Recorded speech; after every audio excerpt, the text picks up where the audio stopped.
Scoring है, but इनके questions थोड़े से ट्रिकी आ सकते हैं। Tricky in the sense you need to comprehend the language first, कि क्या कहना चाह रहा है। अगर कॉम्प्रीहेंड सही किया then you can easily do that, because इसमें फॉर्मूलाज ज़्यादा नहीं है, they are very basic basic formulas. HCF LCM का हमने पढ़ लिया। देन इरेशनल नंबर्स को इरेशनल प्रूफ करने का एक ही मेथड है, there is not any second other method.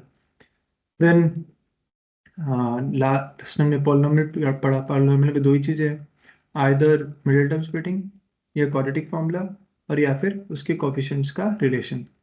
इसके अलावा कुछ भी नहीं है, ठीक है। बट इसमें ट्रिकी कहाँ पे बनता है, when you have to comprehend the things, जब वर्ड प्रॉब्लम फॉर्म में होगा and you have to understand what he wants to say, actually में वो क्या कहना चाह रहा है। In pair of linear equations, तो लीनियर इक्वेशन सबको पता है होता क्या है, ठीक है। You already know what are linear equations. Linear equation are those polynomials which have power या degree 1, like ax plus by equals to c. X and y are variable, a and b are coefficient, c is constant, ठीक है। This is how we define this. अब इसको c इस side भी रख सकते हैं, c को लेफ्ट साइड भी रख सकते हैं, that is not an issue, ठीक है। क्रॉस मल्टीप्लिकेशन वाले मेथड में सी की पोजीशन से डिफाइन होता है कि वो क्या है। क्रॉस मल्टीप्लिकेशन आपके कोर्स से हट चुका है। दो ही मेथड है, elimination and substitution. Cross multiplication already हट चुका है तो उसके ऊपर बेस्ड क्वेश्चन नहीं आएंगे। बट यस, एक चीज आ सकती है, वर्ड प्रॉब्लम। अब उसमें नेसेसरी नहीं है कि उसे क्रॉस मल्टीप्लिकेशन से ही किया जाए, you can solve the word problems through normal method also, ठीक है। एलिमिनेशन एंड सब्स्टिट्यूशन से सॉल्व किया जा सकता है। तो word problem as it is है, बस वो मेथड यूज करने के लिए उन्होंने कंपल्शन नहीं किया है। ओके, दो इनमें से कोई भी मेथड यूज करो, इसके साथ क्रॉस मल्टीप्लिकेशन भी है, ठीक है। ये भी कोर्स में नहीं है, this has been cut, but इसको भी यूज करके अगर क्वेश्चन किया जाता है तो देयर इज नो हार्म, वो भी इक्विवेलेंट ही माना जाता है। इनसे पहले हमें क्या करना है, हमें अगेन, हमें अगर दो लाइंस हैं, दो लीनियर इक्वेशन है, लीनियर इक्वेशन में हमें पता क्या बनता है, straight line. Linear equals to straight line. Linear equations जितनी होंगी उन सबसे, या लीनियर इक्वेशन से क्या बनेगा, स्ट्रेट लाइन। स्ट्रेट लाइन, अगर दो स्ट्रेट लाइन है तो दो स्ट्रेट लाइन आपस में पैरेलल हो सकती है, दे कैन बी इंटरसेक्टिंग, और they can be coinciding. Coinciding का मतलब है एक के ऊपर एक,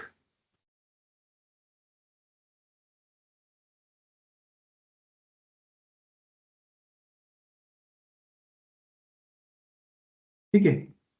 जो ये दो हैं इसे बोलते हैं कंसिस्टेंट।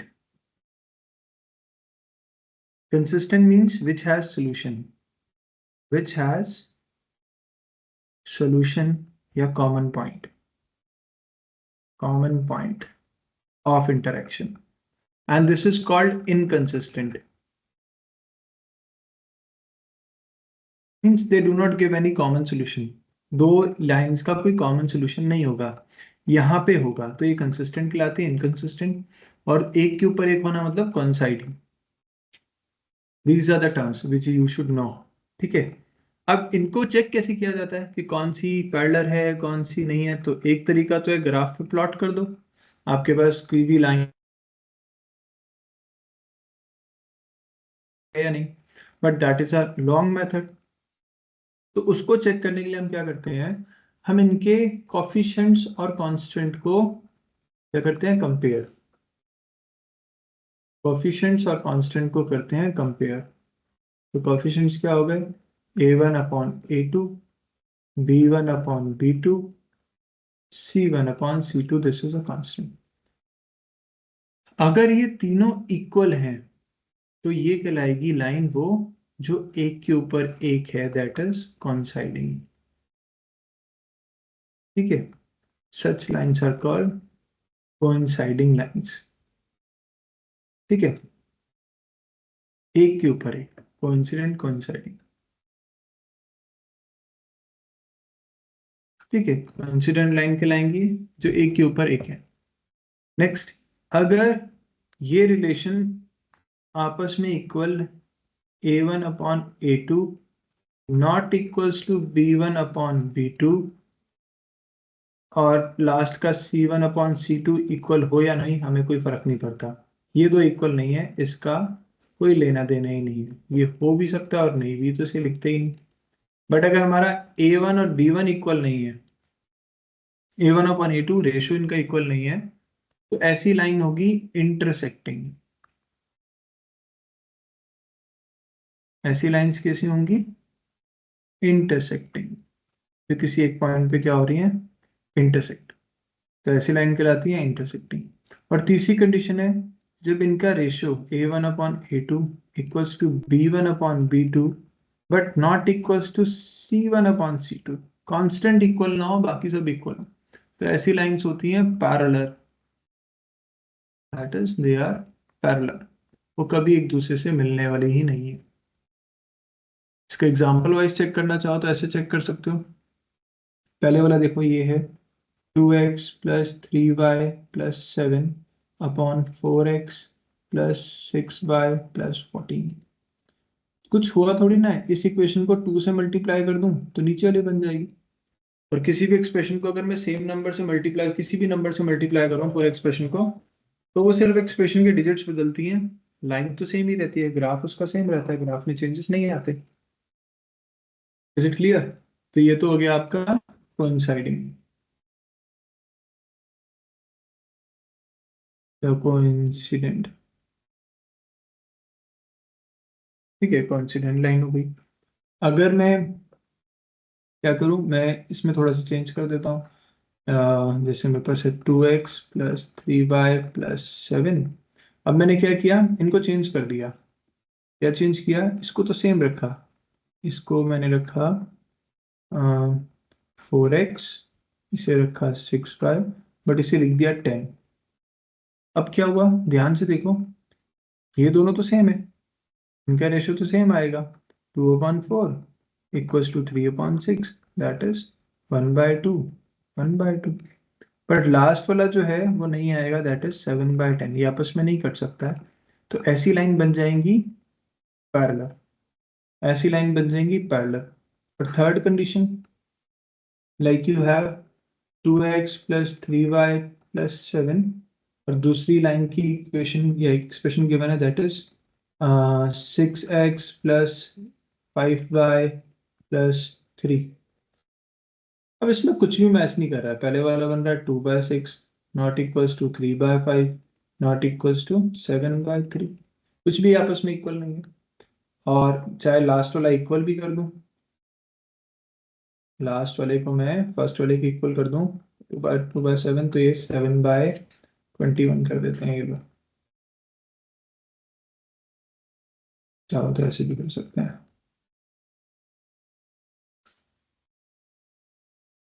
7/21।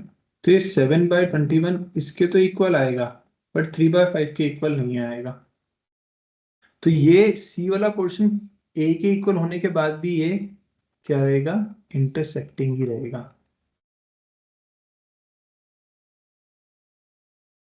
ठीक है, क्लियर है? चाहे इक्वल हो चाहे ना हो, डजेंट मैटर। अगर ए और बी के रेशियोज इक्वल नहीं है तो वो इंटरसेक्टिंग ही है। Clear? This is how we check it out. ये तो हम इसको चेक करते हैं, आगे देखते हैं। Somebody is in the lobby. So if we compare the ratios, we get whether they are intersecting, coincident या फिर पैरेलल। तीनों के ग्राफ गिवन है। ये कोइंसिडेंट है, एक के ऊपर एक लाइन, ये पैरेलल है, intersecting you, know variable. Next जो है इसके बाद सब्स्टिट्यूशन एलिमिनेशन मेथड है, इसको लिख लेता हूं।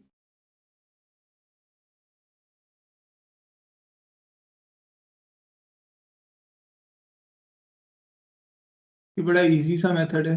क्या मेथड है? आपके पास दो इक्वेशन गिवन है, 2x plus 3y equals to 8, and दूसरी इक्वेशन गिवन है 6x plus 4y equals to 5।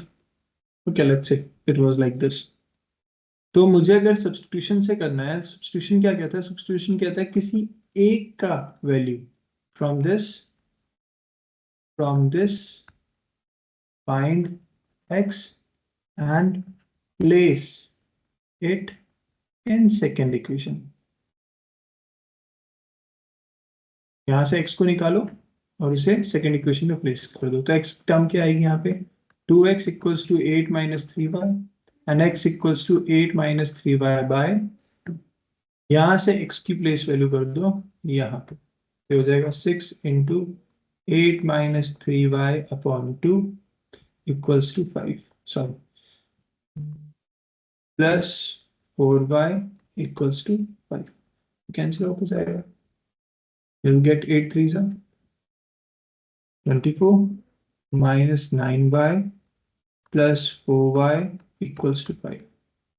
24 minus 5y equals to 5. 24 minus 5 equals to 5y. Y equals to 19 by 5. This is the value of y. उस y की value को यहाँ place कर दूं वापस, तो I'll get x equals to 8 minus 3 into 19 by 5 upon 2. LCM लेके solve करेंगे, 40 minus 3 9s are 7 over there, 57 upon 2. Some negative number will come, that is minus 17 by 2. 10, यहाँ पे 5 भी हो जाएगा, सॉरी यहाँ पे 5 भी हो जाएगा, 110। ठीक है, तो this will something you will get. तो this is the method of substitution, इसे बोलते हैं सब्स्टिट्यूशन मेथड।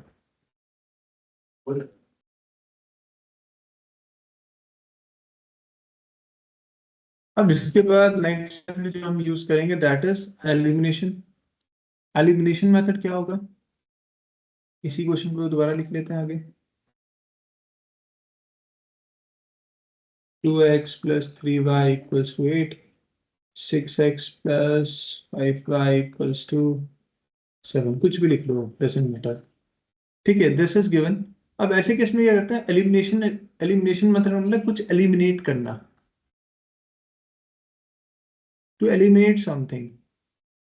एलिमिनेट किसे करना है, किसी एक वेरिएबल को, वो कैसे करेंगे, उसे करने के लिए हम क्या करते हैं, किसी एक वेरिएबल के कोफिशिएंट्स को सेम कर दो। ये 6x है, 2x है, अगर मैं इस पूरी इक्वेशन को 3 से मल्टीप्लाई कर दूं तो ये 3 2 से 6x बन जाएगा। ये वाला क्या बन जाएगा, ये बन जाएगा 6x plus 9y equals to 8 3 सा 24। अब इनके साइन कन्वर्ट करो और सब्ट्रैक्ट कर दो, ये कैंसिल आउट हो गया। This will become minus 4y and this will become minus 24 minus 7 gives you 17.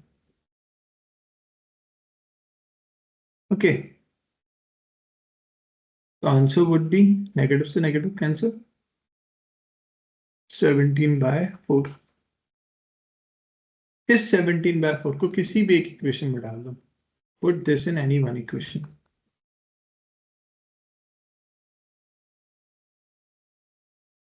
ठीक है, पहली वाली में डाल देते हैं, 2x plus 3y equals to 8, y की वैल्यू डाल देते हैं, 2x plus 3 into 17 by 4 equals to 8, 2x equals to यहाँ पे हो जाएगा 8 minus 17 into 3 is 21 1 to 51 upon 4. This will gives 2x equals to 32 minus 51 upon 4.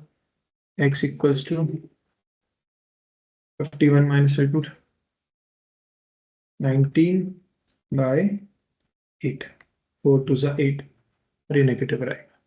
तो this will be the value of x। तो यहाँ से हम x और y दोनों की वैल्यू फाइंड कर सकते हैं। This is how we use elimination method. ठीक है, दो मेथड ही आपकी बुक में गिवन है। अगर क्वेश्चन डायरेक्ट आते हैं तो it is the easiest question of the whole paper, but अगर डायरेक्ट नहीं आता है, मोस्टली आता भी नहीं है, तो it is on the basis of word problem fix. ठीक है, जब वर्ड प्रॉब्लम की फॉर्म में आएगा, या तो क्वेश्चन इसमें से आएगा कि उसके चेक करो पैरेलल है नहीं है, एक एक नंबर के क्वेश्चन सब यही होंगे, पैरेलल है, इंटरसेक्टिंग है, क्या है चेक करना है, तो you can easily check it out. सारे क्वेश्चन इजी हैं. Like a pair of linear equation in two variable is consistent then the is consistent कौन सी होती है? जो सॉल्यूशन देती है. तो या तो इंटरसेक्टिंग हो सकती है या कोइंसिडेंट हो सकती है, एक के ऊपर एक. ठीक है. तो then the lines represented by the two equations are always intersecting, always coincident, parallel, intersecting और coincident.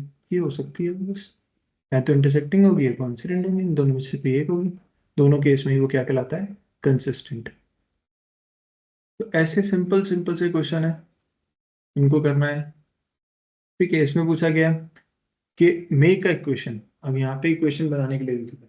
तो this is also a good question. 3 chair 1 table cost rupees. तो हमने चेयर को x मान लिया, टेबल को y मान लिया. 3x plus 1y equals to 900. Next उसने कहा 5 चेयर, फिर क्या है? 5x plus 3y equals to 2100. If the cost of one chair is x and cost of one table is y, ये ऑलरेडी उसने x और y दिया ही था. ठीक है, हमने x और y लिया. Then the situation represented algebraically, जो भी इक्वेशन ये दिखाई दे रही है वो आंसर है. तो कौन सा दिखाई दे रहा है? This is 3x 1y equals to 9x 5x. This is the answer C में. तो सिंपली रिप्रेजेंट करोगे और उसके बेसिस पे you can find the solution. तो बड़े इजी इजी क्वेश्चंस होते हैं और स्कोरिंग है. गलती होने के चांसेस भी कम होते हैं क्योंकि आंसर क्रॉस चेक किए जा सकते हैं. Find the value of k for which the linear equation this is inconsistent. यहाँ दिया है इनकंसिस्टेंट. इनकंसिस्टेंट मतलब पैरेलल. पैरेलल कब होगी? पैरेलल जब होगी जब उसके ratios a1/a2 is equals to b1/b2 but not equals to c1/c2. ठीक है, c1 c2 इक्वल नहीं होने चाहिए.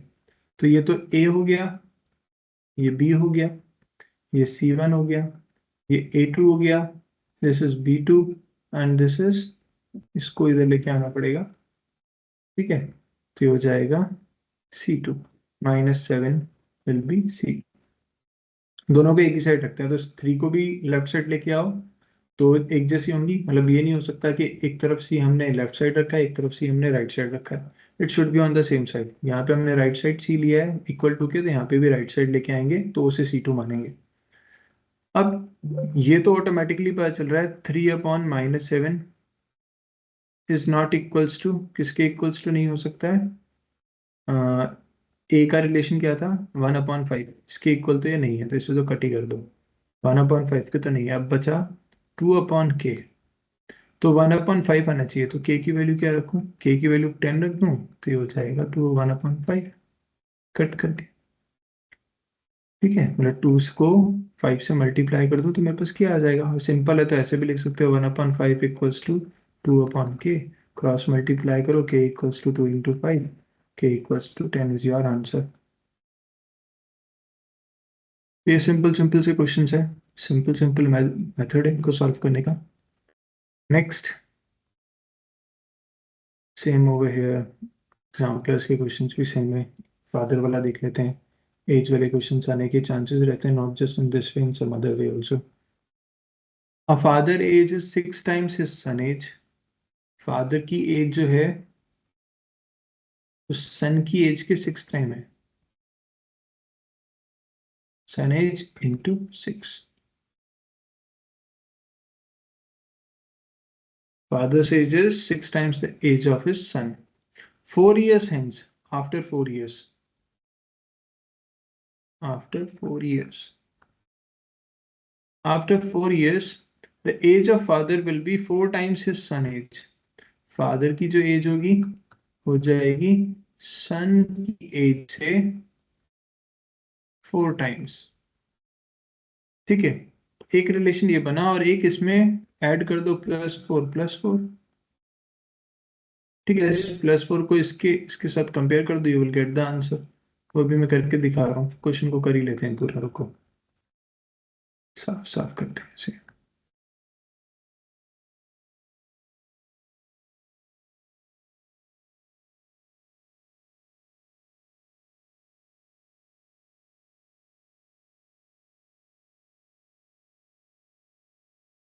तो यहाँ पे हम स्टार्ट करेंगे, let the age of son equals to x, क्योंकि हम लीनियर इक्वेशन टू वेरिएबल्स भी कर सकते हैं solve, linear equation one variables भी कर सकते हैं। टू वेरिएबल से करें तो let the age of son is x, the age of father equals to y. ठीक है, और वन वेरिएबल्स भी करके दिखा दूंगा अभी।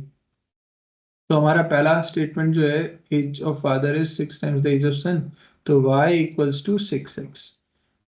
फादर की एज 6x है सन से। आफ्टर 4 years, 4 years क्या होगा, फादर की एज हो जाएगी y+4, सन की एज हो जाएगी x+4। बट वो क्या कह रहा है, वो कह रहा है कि आफ्टर 4 years जो इनका रिलेशन है वो क्या है, father age is 4 times son age. अब फादर की एज क्या है, 4y+4, सन की एज क्या है, 4 × x+4। अब यहां से इस y की वैल्यू इधर प्लेस कर दो, तो इक्वेशंस बन गई आपके पास। ये इसको ऐसे भी लिख सकता हूँ, y+4 equals to 4x+16, that is y-4x equals to, कैसे लिख सकते हैं, y equals to 4x+12। Equation number 1, equation number 2, substitution elimination जिससे करना चाहो उससे सॉल्व करके इसे फाइंड आउट कर सकते हो। यहाँ सब्स्टिट्यूशन करना बहुत इजी होगा, ऊपर y की वैल्यू 6x गिवन है, नीचे प्लेस करो, सॉल्व कर दो, कर देते हैं पूरा। तो इस y की वैल्यू को सिंपल यहाँ पे रखूँ तो हो जाएगा 6x equals to 4x+12, 6 - 4x equals to 12, 2x equals to 12, x equals to 12/2 that is 6। x 6 आया तो यहाँ पे निकल जाएगा y equals to 6 × 6 that is 36। Father की एज हो गई 36, तो सन की एज कितनी होगी, 6। ठीक है, तो फादर 6 टाइम्स है सन की एज की, और 4 years के बाद फादर की एज हो जाएगी 40, सन की हो जाएगी 10, तो 4 टाइम्स हो जाएंगे। क्लियर, यहाँ पे देख सकते हो फादर की एज हो जाएगी 40 और सन की एज हो जाएगी 10, तो ये 4 टाइम्स हो गए सन की एज के। हमारा आंसर सही है। इसे वन वेरिएबल से करना चाहते हो, if you want to do it one variable, तो age of son equals to x, age of father equals to 6x।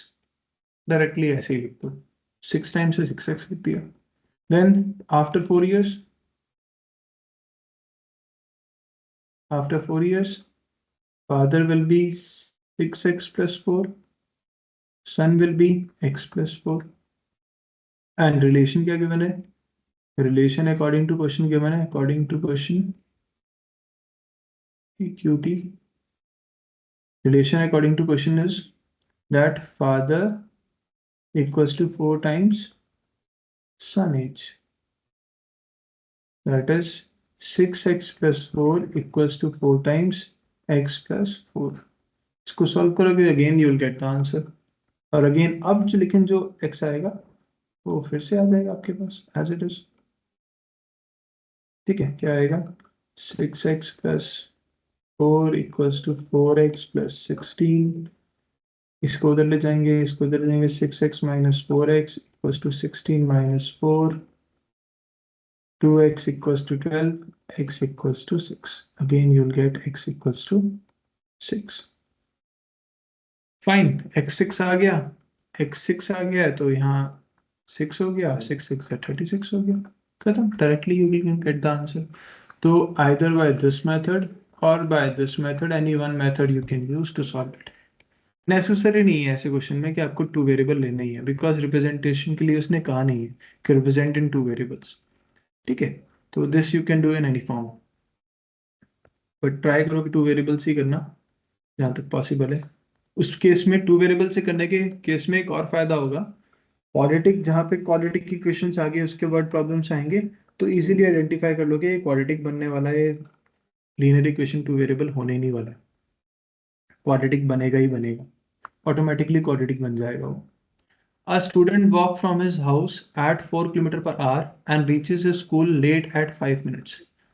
If his speed had been 5 kilometers per hour, then he would have reached 10 minutes earlier. The distance of the school from this house is. अब ऐसे question को ये तो पता है, यहाँ पे तो सिंपल है कि linear equation in two variables है। अगर ये क्वेश्चन डायरेक्टली एग्जाम में आएगा तो you have to identify whether यहाँ पे मुझे लीनियर इक्वेशन यूज करना है क्वाड्रेटिक। अब इसको यूज करने के लिए कोई हार्ड एंड फास्ट रूल नहीं है। जो भी उसने बोला है उसको स्टेटमेंट को मैथमेटिकल स्टेटमेंट में लिखो। लिखने के बाद ऑटोमेटिकली या तो वो क्वाड्रेटिक फॉर्म में कन्वर्ट हो जाएगा या लीनियर फॉर्म में कन्वर्ट हो जाएगा। लीनियर इक्वेशन भी बाद में जाके क्वाड्रेटिक बन जाती हैं, ठीक है। सब्स्टिट्यूशन करते हुए क्वाड्रेटिक बन जाती है। अगर सब्स्टिट्यूट करते हुए क्वाड्रेटिक बन रही है तो वो क्वाड्रेटिक का ही क्वेश्चन है, सिंपल। अगर सब्स्टिट्यूशन करते हुए क्वाड्रेटिक या एलिमिनेशन या सब्स्टिट्यूशन करते हुए क्वाड्रेटिक नहीं बनी तो 100% वो लीनियर का ही क्वेश्चन था। तो इसमें कुछ ऐसा सोचने वाला तो नहीं है, बट हाँ करते हुए ध्यान रखेंगे कि हम करें इस तरीके से कि हमारा क्वेश्चन गलत ना हो। कॉम्प्रिहेंड सही करें, कॉम्प्रिहेंड मतलब उसको जो लैंग्वेज बोली गई है उसके अकॉर्डिंग उसको आंसर करें।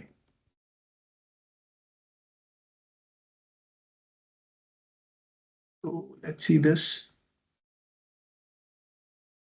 ये चैप्टर थोड़ा सा बड़ा है, क्वेश्चन ज्यादा है इसमें, बट इजी है। A student walk from his house at 4 kilometre per our, तो ये तो दिया है इसकी speed, and reaches the school late by 5 minutes, time late, ठीक है।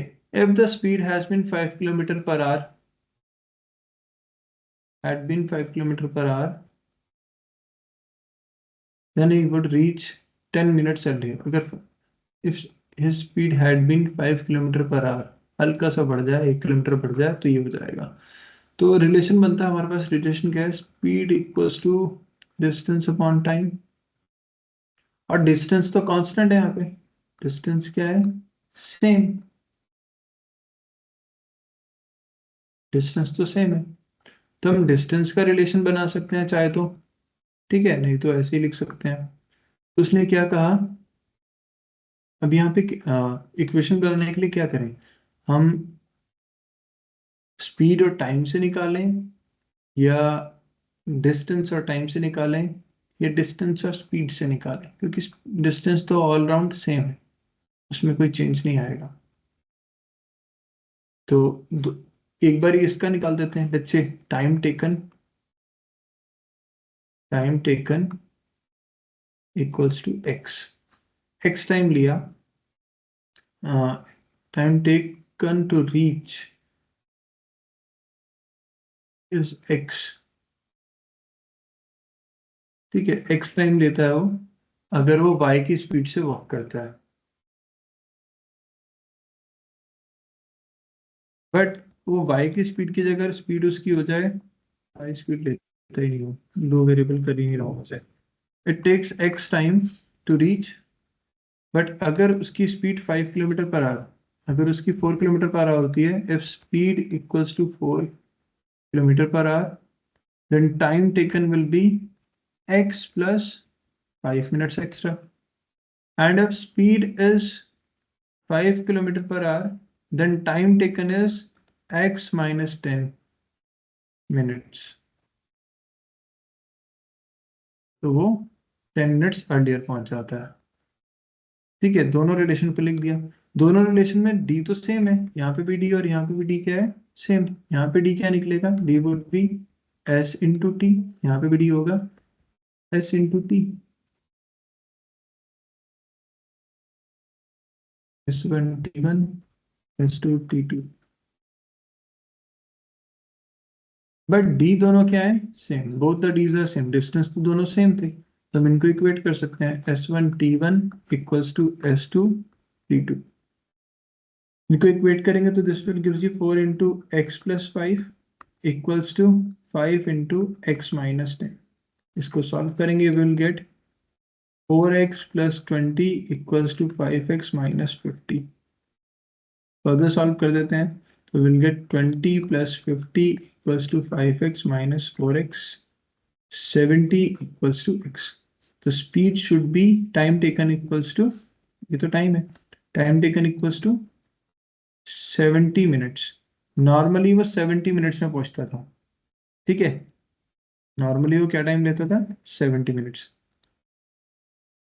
हमें निकालना तो यहाँ पे स्पीड है, एवरेज डिस्टेंस, डिस्टेंस निकालना, distance of the school from his house, ठीक है। डिस्टेंस निकालना, डिस्टेंस के लिए हमारे पास टाइम तो आ गया, नॉर्मल टाइम 20 है, और यहाँ पे किसी भी एक इक्वेशन में प्लेस कर दो। इस वाली इक्वेशन में कर देते हैं d इक्वल्स टू 4 × x + 5, ठीक है। तो ये हो जाएगा d equals to 4 × 70 + 5, that is 4 × 75। But यहाँ पे एक प्रॉब्लम आएगी, वो क्या है, ये टाइम, ये जो स्पीड गिवन है km/h की फॉर्म में गिवन है, और यहाँ पे जो टाइम गिवन है वो मिनट्स की फॉर्म में गिवन है। टाइम आया मेरे मिनट्स की फॉर्म में, और स्पीड है km/h। तो मुझे इस टाइम को, जो मिनट्स में है, इस टाइम को चेंज करना पड़ेगा इन are form, that is by 60। इस पूरे को मैं डिवाइड बाय 60 कर दूंगा, ठीक है। तो ये हो जाएगा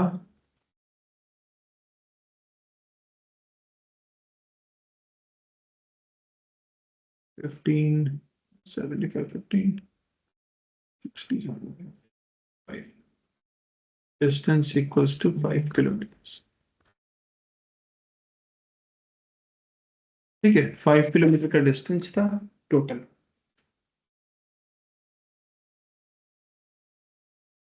अब ये थोड़ा सा लेंदी हो रहा है, और छोटा करना हो तो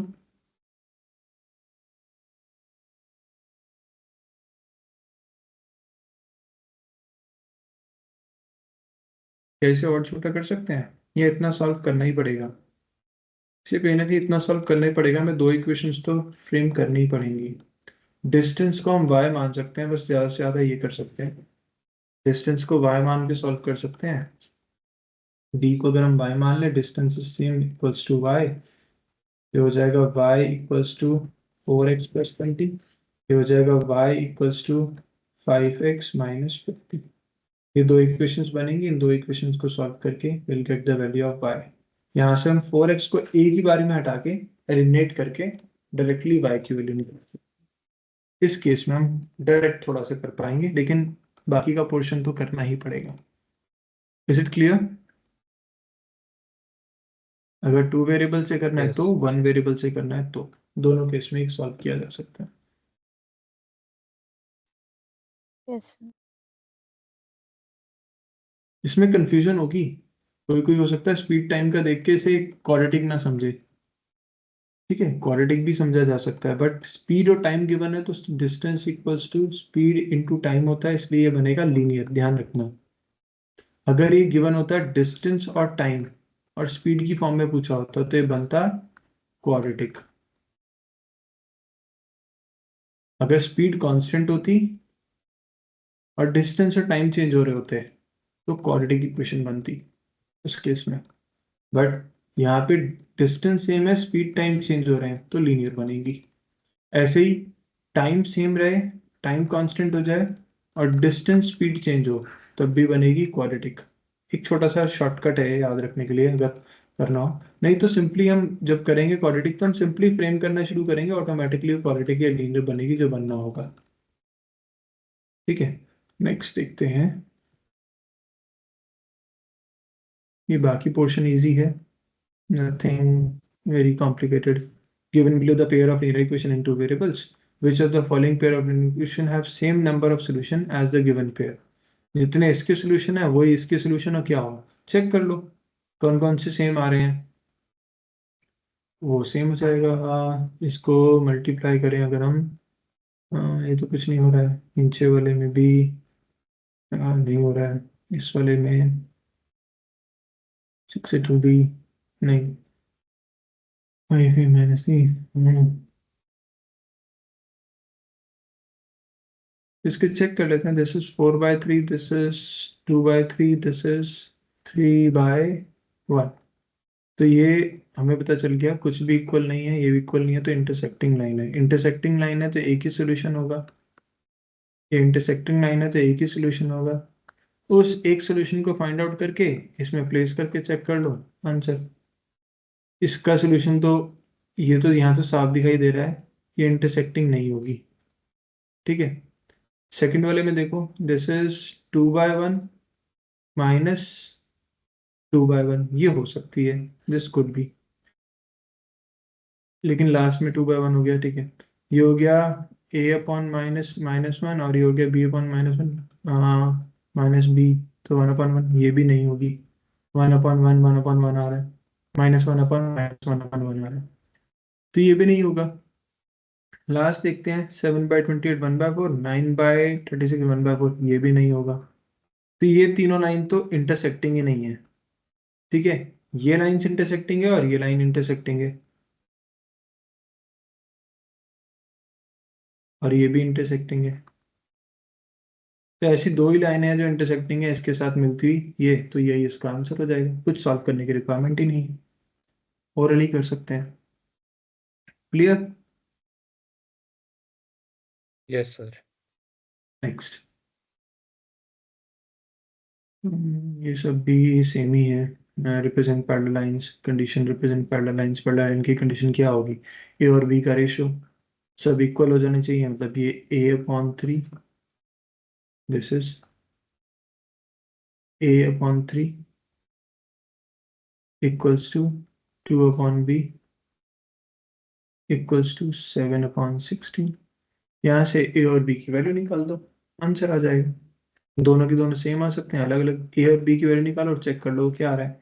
यहाँ से इन दोनों को कंपेयर करेंगे तो ए की वैल्यू आएगी, ए वुड बी 7 × 3/16, बी की वैल्यू आएगी 16 × 2/7, ए इंटू बी क्या हो जाएगा, 7 × 3/16 इंटू 16 × 2/7 कर दो, that is equals to 6. A into B is 6. So this is your answer. खत्म। क्लियर है? Yes sir. Yes sir. Fine. Next. ये तो इजी है, इजीली कर लोगे कौन सा किसका सोल्यूशन है, फटाफट पुट करके वैल्यू चेक कर सकते हो, instead of solving it values को पुट करो, चेक करो इक्वेशन को सेटिस्फाई कर रहा है या नहीं। Left hand side right hand side के इक्वल हो रहा है तो सेटिस्फाई कर रहा है। True and false assertion reasoning, कौन सा क्वेश्चन देखे इसमें, फोर्थ देखते हैं। The pair of linear equation this and this have infinite many solution. Infinite many solution का केस क्या होता है?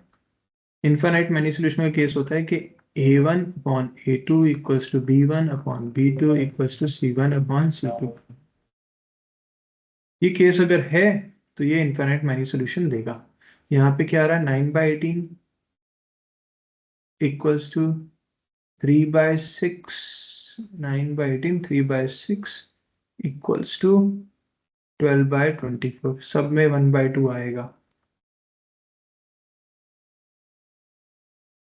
तो ऑल आर 1/2, मतलब सब इक्वल है, hence it is infinitely many solution. ये कोइंसिडेंट लाइन है, कोइंसिडेंट लाइन जो होती हैं वो इनफाइनाइट मैनी सॉल्यूशंस देती हैं, क्योंकि एक के ऊपर एक है, सारे पॉइंट्स उसके सारे सॉल्यूशन है। क्लियर हो गया? The pair of linear equation this this have infinite many solution if this is the reason, और ये करेक्ट है, करेक्ट, ये भी ट्रू है और ये भी ट्रू है, और ये इसका करेक्ट एक्सप्लेनेशन भी है। Hence, A is the answer. Both are correct and has a correct explanation. Next वाला भी ऐसे ही चेक करेंगे, ठीक है। Just a minute, I have to meet someone. He's waiting outside. Just a minute, I'm coming back. Shikha went to a fair in a village. She wanted to enjoy a ride on a giant wheel and play hopla, a game in which you throw a ring on the item kept in the store. And if the ring cover any object completely, you get it. The number of times she played Hopla is half the number of times she rides the giant wheel. दोनों चीजें करी उसने, ये वाला game भी खेला और giant wheel भी किया, ठीक है। उसने giant wheel let's say x and hoopla is y, तो उसने hoopla half a number of times of giant wheel खेला, मतलब अगर y टाइम्स होपला खेला तो वो x की क्या था, half. Each ride cost ₹3, giant wheel की राइड कितनी थी? Cost of giant wheel ride is 3 x into cost of giant wheel ride.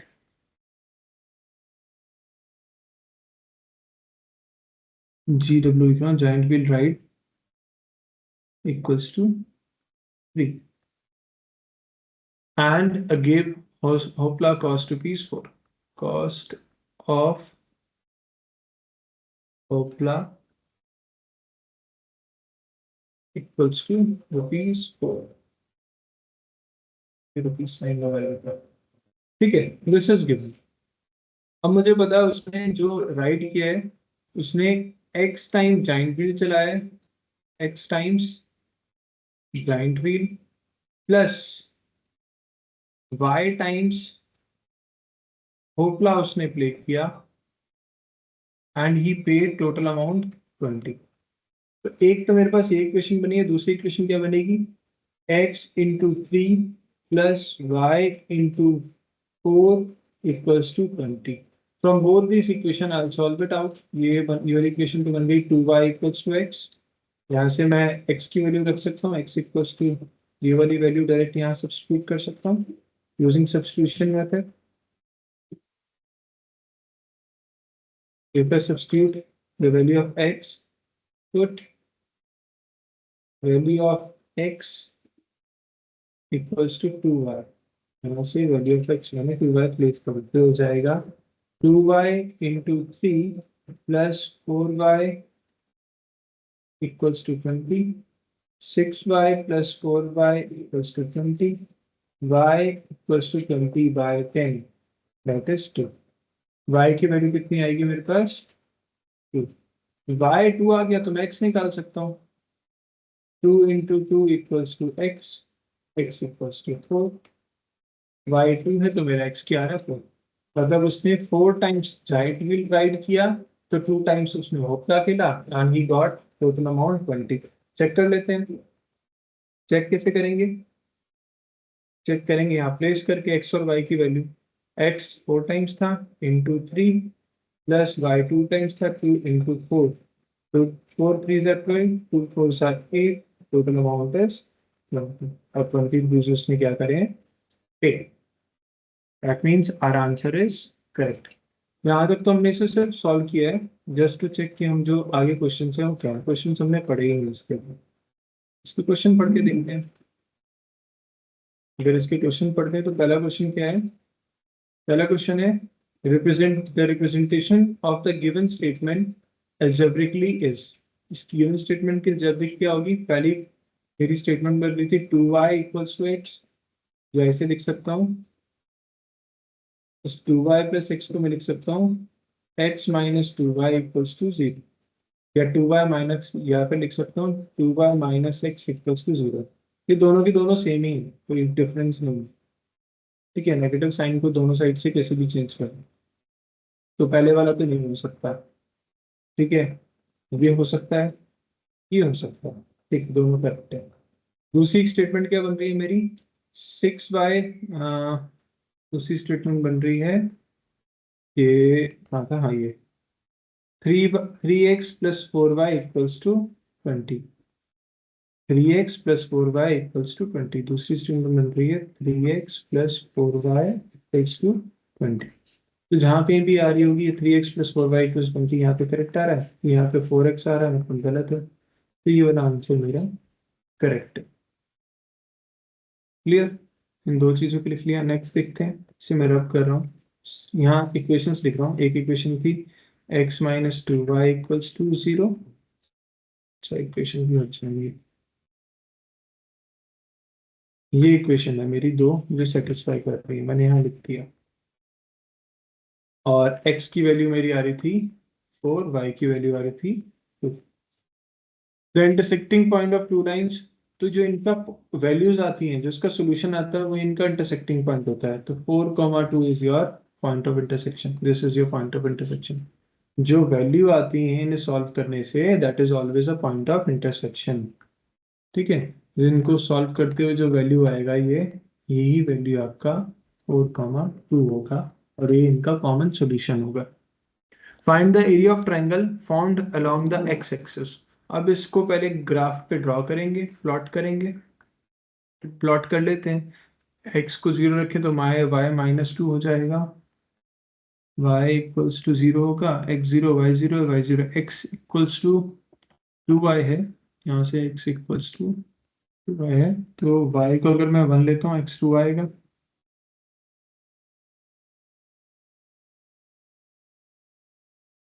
y को 2 लेता हूँ तो x कितना आएगा 4।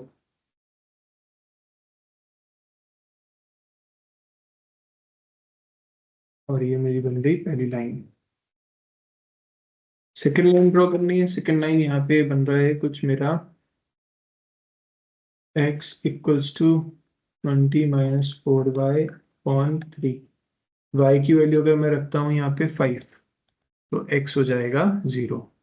y की वैल्यू 5 रखते हैं तो x 0 आएगा। y की वैल्यू 5 रखते हैं हो जाएगा 1 2 3 4 एंड देन दिस इज 5। 3.3 हो जाएगा 0,5। नेक्स्ट पॉइंट, अगर x को 0 रखते हैं तो y आएगा 5। x को 0 रखते हैं तो y आएगा 5। एक बार y को 0 रखेंगे तो x आएगा 20/3। Would be in points. कोई और पॉइंट ले लेते हैं। y को रखते हैं हम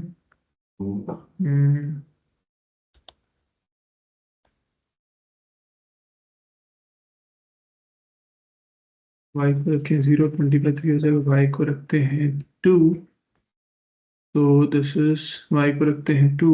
अगर y को 2 रखेंगे यहाँ पे तो 12/3 दैट इज 4। तो पॉइंट आएगा ये।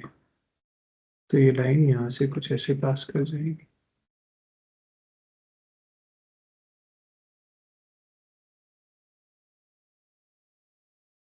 ठीक है, तो this would be a line, second line. इनका कॉमन पॉइंट ये आ रहा है 4,2 जो हमारा आ रहा था। अब उसने कहा है find the area form by the triangle along x axis, मतलब ये वाला एरिया कितना आएगा ये फाइंड आउट करना है हमें। बहुत इजी है। ये वाली हाइट कितनी है, दिस हाइट इज, ऐसे करते हैं, दिस हाइट इज 2। ग्रीन ले लेते हैं चलो पहले। This height is given 2। ये हाइट इसकी 2 ही तो होगी। ठीक है, और बेस कितना है, यहाँ से यहाँ तक का बेस मेजर करेंगे। ठीक है, यहाँ तो 0 है, यहाँ पे कट करेगा किसी पॉइंट पे, वहां से यहाँ तक का पूरा बेस मेजर करेंगे और एरिया निकाल देंगे। सिंपल, हाफ इंटू ये बेस हो जाएगा, ये हाइट हो जाएगी, half into base into height करेंगे and we will get the answer. Graph पे प्लॉट करते हुए पता चलेगा हमारा बेस कितना आ रहा है। नेक्स्ट देखते हैं इसमें।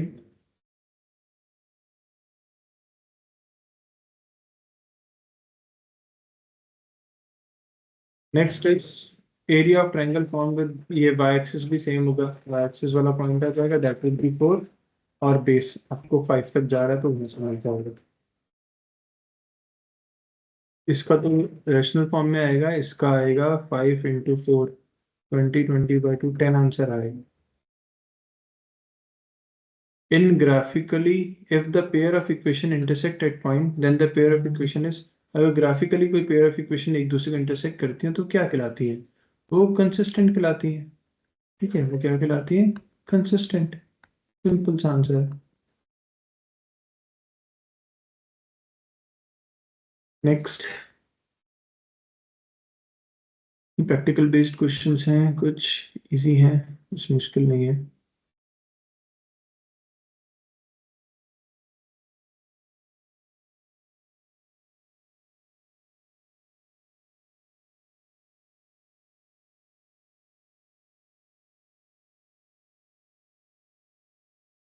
स्प्रिंग वाला क्वेश्चन देखते हैं एक। ऐसे क्वेश्चन में एक्चुअली बहुत सारे क्वेश्चन हैं, ध्यान से देखो, ये सारे क्वेश्चन इंपॉर्टेंट है।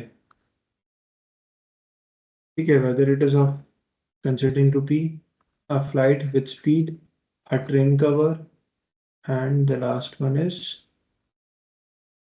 swimming pool and all pipe fill करने वाला। These all are equally important questions। कुछ भी ऐसा नहीं है जो important ना हो, all these are important। But these two are more important. तो दोनों को चेक करते हैं, सैम्पल पेपर ऑफ 22 में भी दिया है, इसको चेक करते हैं फटाफट से। क्लास थोड़ी सी लंबी चलेगी, I hope you all don't mind.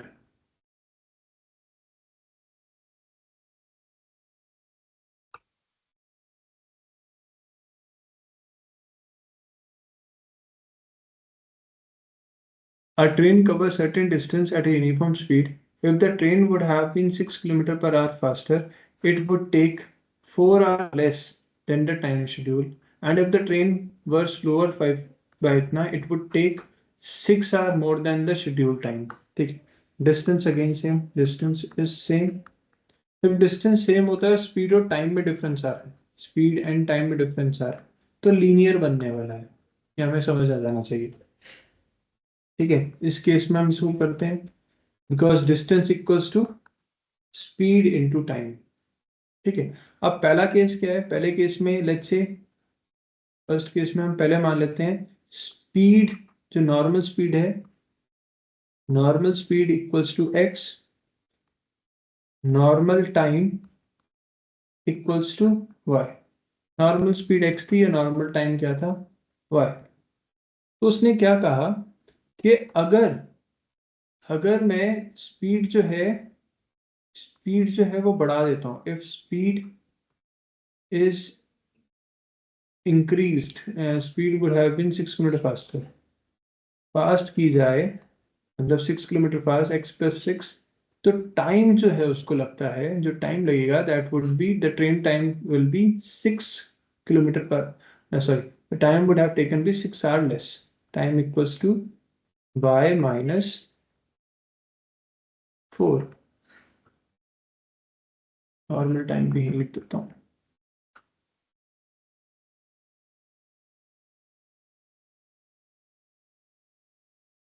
And second वो क्या है, सेकंड है if speed is slowed, speed को अगर स्लो किया जाए कितना, बाय 6, x माइनस 6, तो time would be y plus 6, बढ़ जाता है। डिस्टेंस दोनों का सेम है, तो यहाँ पे डिस्टेंस होगा स्पीड इनटू टाइम, यहाँ पे भी डिस्टेंस होगा स्पीड इनटू टाइम। ठीक है, और एक डिस्टेंस नॉर्मल है, ये वो क्या है, distance equals to x into y. तो एक इक्वेशन इसे मान लो और बाकी इन दोनों को इक्वेट करके निकलेगी, तो ये हो जाएगा, इसको अगर इक्वेट करेंगे या फिर इन तीन इक्वेशंस को लिखना, ही हो जाएगा d equals to x plus 6 y minus 4, यहाँ d will be equals to x minus 6 y plus 6। Clear, यहाँ से इसको सॉल्व कर लेते हैं further. This is x y plus 6x minus 6y minus 36। इसे सॉल्व करेंगे तो this will gives you x y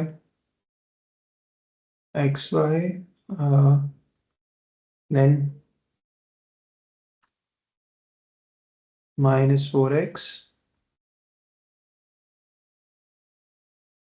plus 6y minus 24।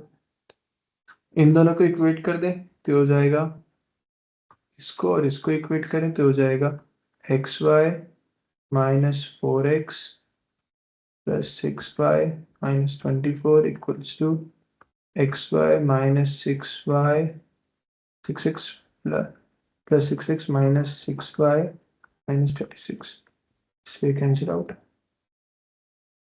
अब हमारे पास ये इक्वेशंस बन रही हैं। चाहूँ तो मैं इसको ये भी कर सकता हूँ कि ये तो एक्चुअली डी के इक्वल ही इधर ले जाऊँ और डी से डी कैंसिल कर दूँ और दो इक्वेशन बना लूँ, ऐसे कर लेते हैं उनको।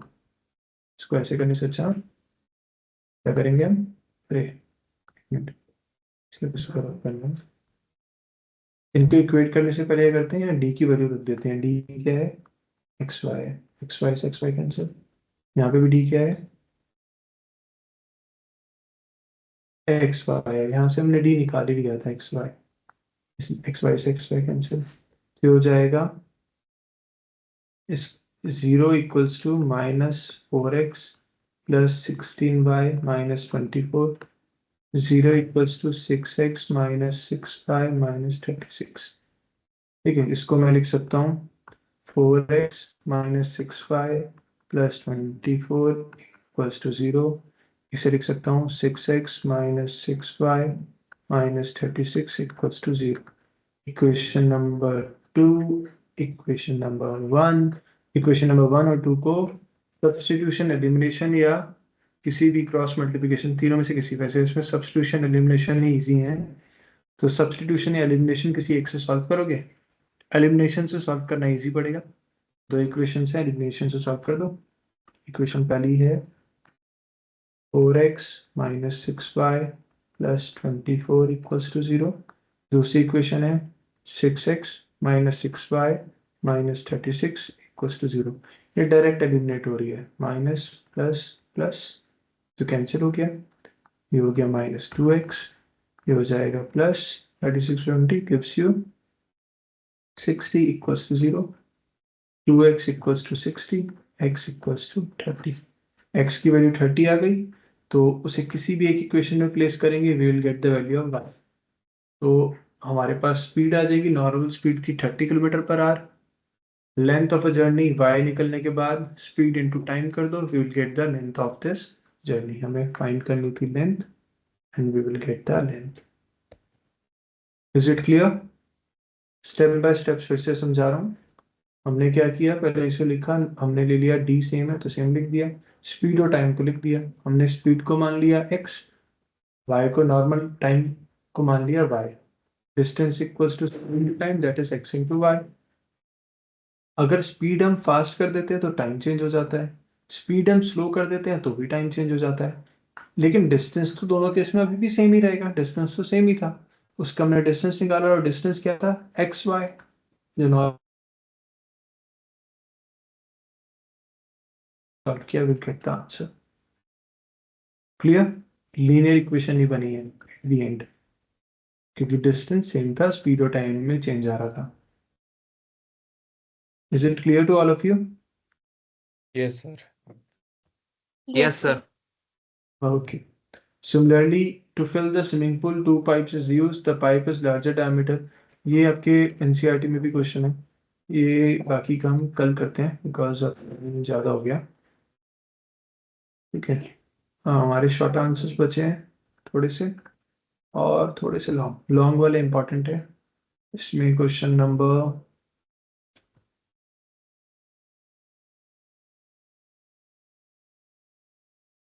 एरिया इसमें पूछा जाएगा तो भी अच्छा क्वेश्चन बन जाएगा। Shaded region bounded by this, ये भी एक अच्छा क्वेश्चन है।